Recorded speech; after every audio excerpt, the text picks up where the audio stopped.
Continuação do Santo Evangelho segundo São João. Naquele tempo, disse Jesus a seus discípulos: um pouco e já não me vereis, e outra vez um pouco e ver-me-eis, porque vou para o Pai. Disseram então entre si alguns dos seus discípulos: que é isto que ele nos diz? Um pouco e já não me vereis, e um pouco e outra vez ver-me-eis, porque vou para o Pai? Diziam, pois, que é isto que ele diz? Um pouco? Não sabemos o que ele quer dizer. E Jesus conheceu o que queria interrogá-lo e disse-lhe: vós perguntais uns aos outros por que é que vos disse um pouco e já não me vereis, e outra vez um pouco e ver-me-eis.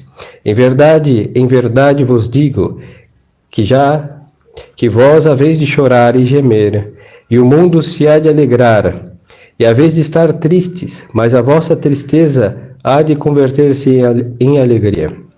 A mulher, quando dá à luz, está em tristeza, porque chegou a sua hora, mas depois deu à luz a um menino, já se não lembra da sua aflição pelo gozo que se tem, porque nasceu ao mundo um homem.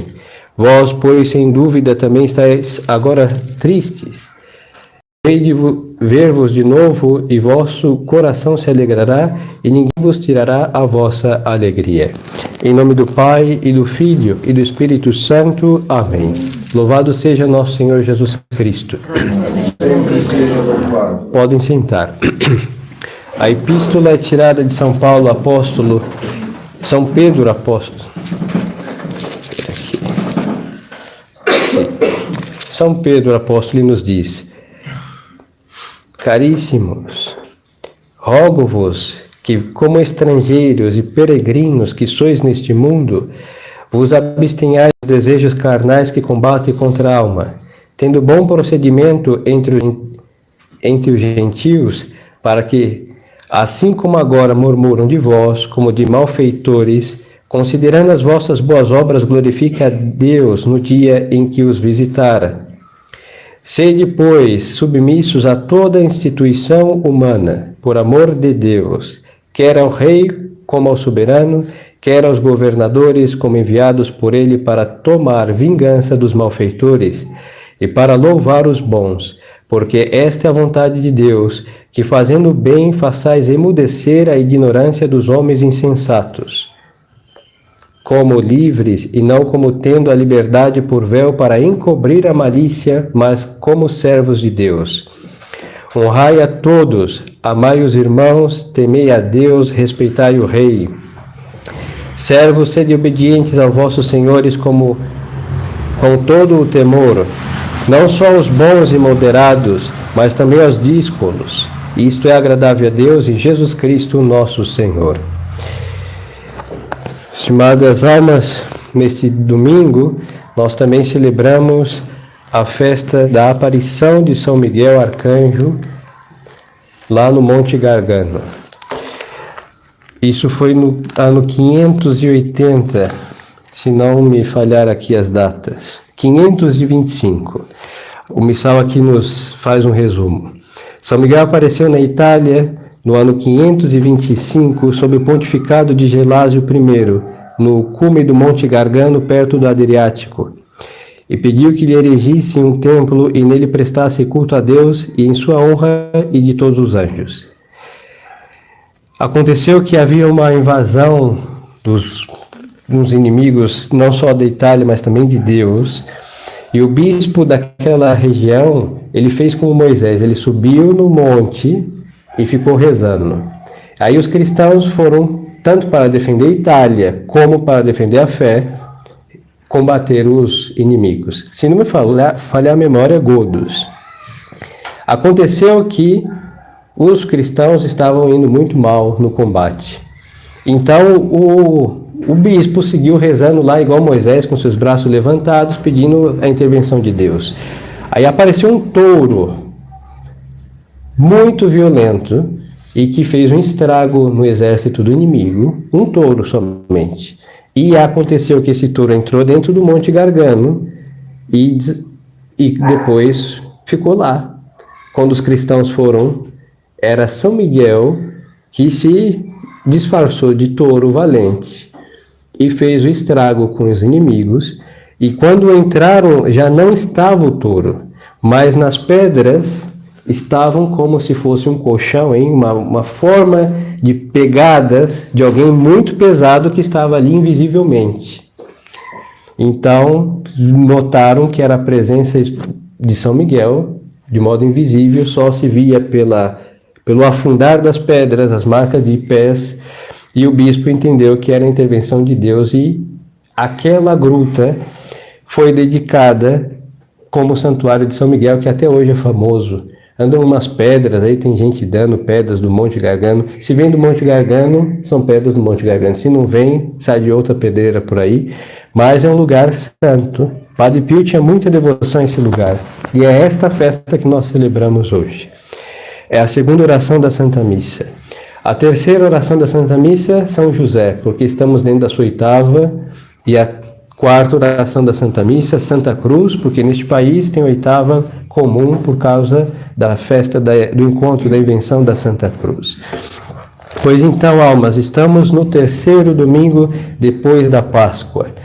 E o Evangelho de hoje é um aviso de Nosso Senhor para aqueles e para nós que celebramos sua Páscoa, que ele vai ficar um pouco de tempo longe de nós. Por quê? Porque seu corpo glorioso vai subir aos céus na ascensão. Aí Nosso Senhor vai dizer o seguinte, que o mundo se alegrará, porque aos olhos dos judeus, Nosso Senhor está morto.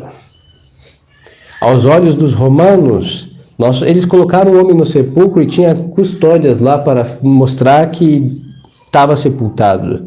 E quando Nosso Senhor ressuscitou, ele não faz nenhuma aparição para nem judeus que o crucificaram e nem para romanos que o sepultaram. Então, ao comum dos inimigos dele daquele então e até hoje, pensam que nós estamos seguindo um homem que morreu. Que morreu é verdade, mas que não está morto também é verdade, porque ele ressuscitou. Então, o que acontece? Ficarão tristes. Não precisa muito tempo, os discípulos de Emaús, alguns dias depois, estão lá caminhando para Emaús tristes. Quando Nosso Senhor aparece a eles, não estavam tristes? E Nosso Senhor pergunta o que acontece. E Nosso Senhor também estava aí meio disfarçado. E aí eles vão dizer, o Senhor é o único forasteiro de Jerusalém que não sabe o que aconteceu, hein? Jesus de Nazaré, a quem nós achávamos que ia não restabelecer o reino, foi crucificado pelos nossos sacerdotes, e esse é o terceiro dia que ele foi sepultado. Ou seja, tristes, porque a alegria do mundo é sepultar a Deus. Mas tem como gritou Garcia Moreno, eu creio que é o único presidente digno de menção entre nós, porque ele foi um presidente do Sagrado Coração de Jesus, hein? Ele teve uma vida meia, mas morreu aí. Bom, Deus terá no seu juízo alguns descontos a fazer, mas ele morreu pela maçonaria. E o que aconteceu? Ele morreu dizendo, eu morro, mas Deus não morre. Por quê? Porque não queriam matá-lo, queriam matar a Deus, que ele fez Deus reinar no Equador, consagrando aquela nação ao Sagrado Coração de Jesus. O preço desse trono que ele deu a Deus foi a morte, mas eles queriam matar a Deus. Quando nós vemos os 3 séculos de perseguições horríveis contra a nossa fé, não é para matar os que professam, é para matar a nossa religião. Mas Deus não morre, e isso é um grande grito de esperança. Mas para o mundo, Deus está sepultado. Nessa crise da igreja, é vergonhoso, mas os próprios eclesiásticos aí não acreditam no Cristo ressuscitado e fazem um desserviço, porque sem a fé só podem fazer um desserviço, ou seja, trabalhar contra a fé, e trabalham para uma religião falida. É o mesmo que ser um protestante, porque o fundador deles, o primeiro, Lutero, jaz no sepulcro, cujos ossos talvez estejam esfarelados. Crer no que este homem disse e fazer um combate que este homem começou é deprimente por princípio, porque ele está morto e a sua alma sabe Deus aonde. Tem tudo para estar no mais profundo do inferno. E como professar a fé de um homem Por isso, Deus Nosso Senhor no Antigo Testamento disse: maldito o homem que confiar no homem e pôr nele toda a sua esperança. Porque o homem é um monte de carne com um sopro vital, e quando Deus tira esse sopro, é reduzido a carnes podres. Isso todos nós sabemos. Agora, nosso Senhor não foi reduzido a carnes podres. Seu corpo não conheceu a corrupção, mas o que acontece para o mundo, o que eles deixaram no sepulcro? Um corpo de um homem que morreu. Assim que nosso Senhor diz, ficarão tristes. E é toda vez que se levantam inimigos contra a nossa fé e contra o nosso Deus, é horrível. Porque que mal Deus fez para ter tantos inimigos? Que mal a nossa religião fez para ser tão perseguida? Aí vão dizer, mas a Inquisição. Vocês queimaram um monte de gente. Se nós tivéssemos queimado todos os que mereciam, nosso mundo não estaria do jeito que está. E eles fizeram o que conosco, os inimigos de Deus? Os mártires. Não morreram de velhice, hein? O que fizeram com os que seguiram a nosso Senhor? O próprio Cristo foi crucificado. E ninguém nunca mostrou que isso é uma injustiça. Quem um dia olhou para trás e falou, olha, o que fizeram com o nosso Senhor, ou com Deus de vocês, é um absurdo. Como que ele ensinou a verdade, curou leprosos, cegos que viram, mortos que ressuscitam, e vocês crucificam ele? Ninguém faz essa consideração. E depois a religião católica, se não consideram a verdade que ela prega, socialmente ela fez muitíssimo. Se nós temos um hospital, é graças a quem? A algum que um dia renunciou a tudo para trabalhar pelos doentes. Começa por São João Crisóstomo, o primeiro a fazer um hospital decente. Depois, já bem depois, século XVI, São Camilo de Leles, São João de Deus, que dedicaram a vida inteira para cuidar de graça, porque eles não ganharam dos homens nem um centavo, de Deus o reino dos céus, para cuidar dos doentes como se cuida de Cristo, com aquelas palavras, estive doente e me visitastes.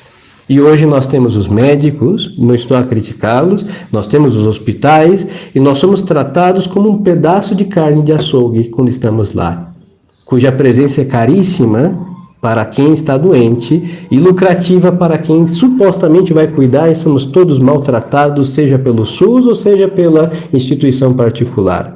Então, que mal que nós fizemos? Escolas, o mundo jazia na ignorância, hein? E quem foi que começou a instruir, ensinar a ler e escrever? E o auge da ciência começa dentro da onde? Da fé católica. Então, por que nos matam? Porque o ódio não é o bem que fazemos, é o Deus que nós servimos.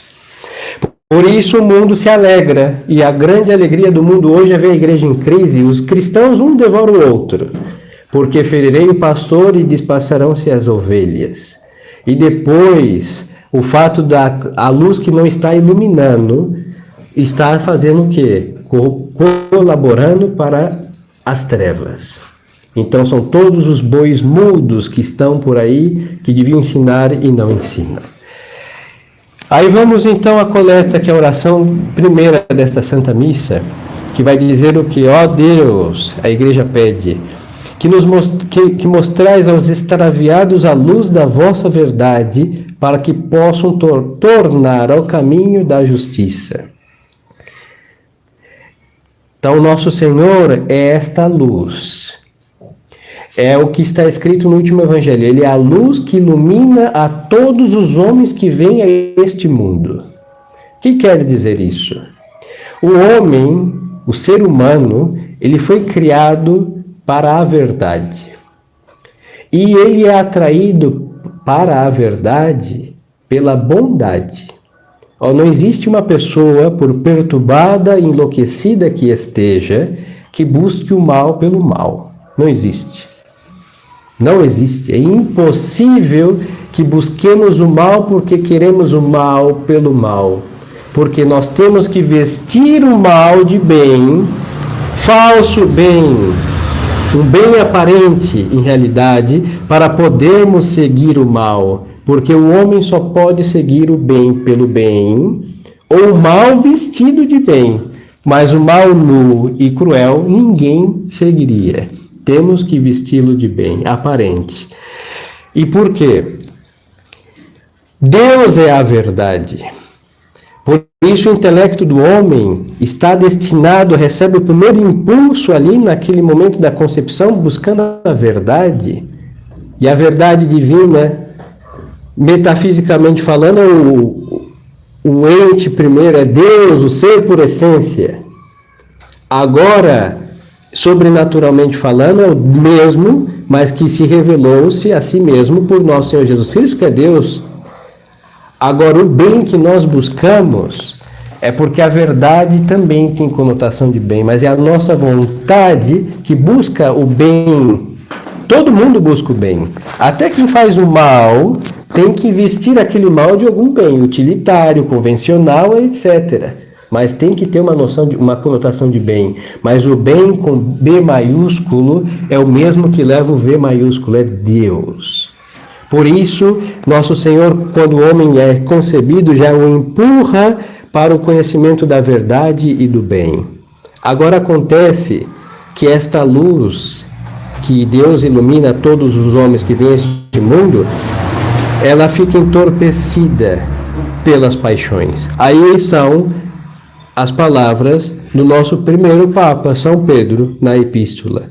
Rogamos que vivais como peregrinos, que vos abstenhais dos desejos carnais que combatem contra a alma. Por quê? Porque há no homem, desde que Adão comeu aquela fruta, uma rebeldia. Nós temos um impulso natural que depois se sobrenaturalizará pela graça de chegar até Deus.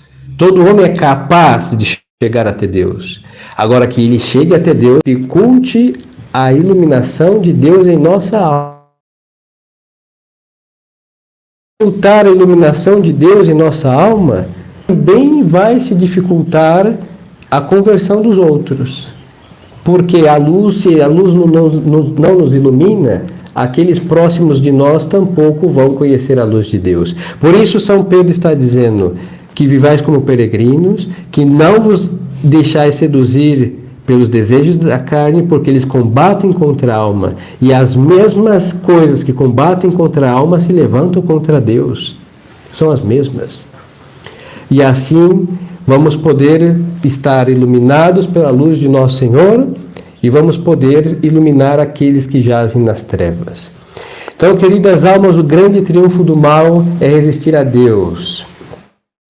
O grande triunfo do mal é não permitir que vivamos em coerência com o que cremos. Por isso há uma desassociação muito maligna. Nós cremos corretamente e vivemos como se não tivéssemos a fé.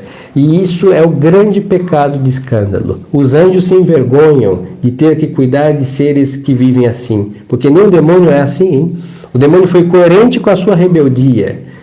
Não quero adorar a Deus e ele foi para o fundo do inferno, convicto da sua maldade. Agora o homem não. O homem quer servir a Deus com a fé, com a teologia, mas não. E isso é a grande pedra que fazem tantas almas tropeçarem. E aí esta é a alegria do mundo, por quê? Porque se nós não vivemos o que nós cremos, nós não vamos nos salvar. E ao nos condenarmos, nós vamos dar aí ao mundo a eficácia do grande e terrível trabalho que ele faz para perder as almas, para que elas não cheguem até Deus. O mundo não quer Deus, o mundo quer a morte de Deus, mas isso é impossível. Mas então ele quer o quê? Destruir as almas que estão destinadas a Deus. Aí vamos entender todas essas ideologias. Vamos entender toda essa perversidade moral gritante, educação sexual para crianças, que isso é um absurdo. Todas essas ideologias de gêneros, que isso é contra a menor sensatez, ver que isso é uma estupidez.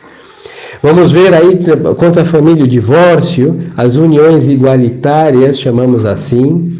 E tudo isso vai estragando o homem. Ele vai enfeitar o mal com os bens aparentes, que quando ele vê o bem real, ele vai ter repugnância. É o que está acontecendo, porque o diabo conhece muito bem a psicologia do homem.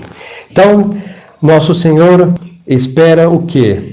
Que vivamos como peregrinos, como disse São Pedro, mas que vivamos aí guardando esses tesouros que nós temos e levamos dentro de uma peregrinação, corremos o risco de quê? De sermos saqueados.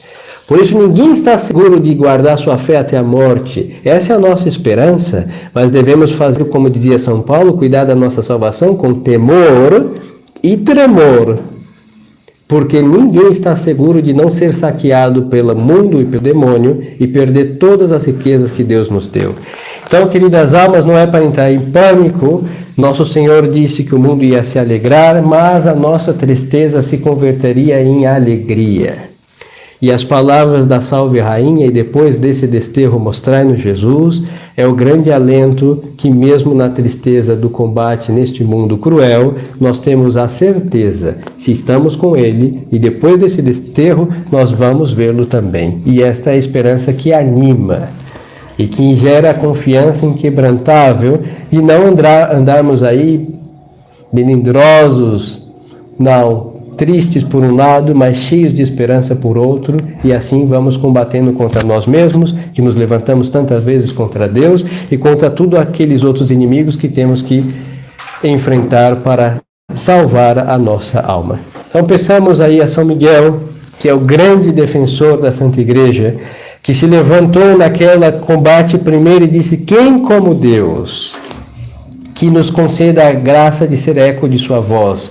Então quando o inimigo se apresentar, a carne se rebelar, o grito quem como Deus, a resposta sempre será a convicção que ninguém é como Deus. Se somos de Deus, temos que viver para Deus, e o que Deus nos prometeu é muito maior do que as coisas que o mundo tenta nos oferecer, e andamos sempre na esperança de encontrar nossa salvação, e no fim do fim, o triunfo de nosso Senhor é certo, e isso daí não depende nada mais de que esperemos que as coisas aconteçam como foram profetizadas pelo mesmo Senhor, e andar em fidelidade esperando a sua vinda gloriosa, ou o reino da igreja triunfante, militante, que seja triunfante a qualquer momento, quando Deus estralar os seus dedos, e de nossa parte manter a fidelidade na fé e viver em coerência com o Evangelho que nós cremos.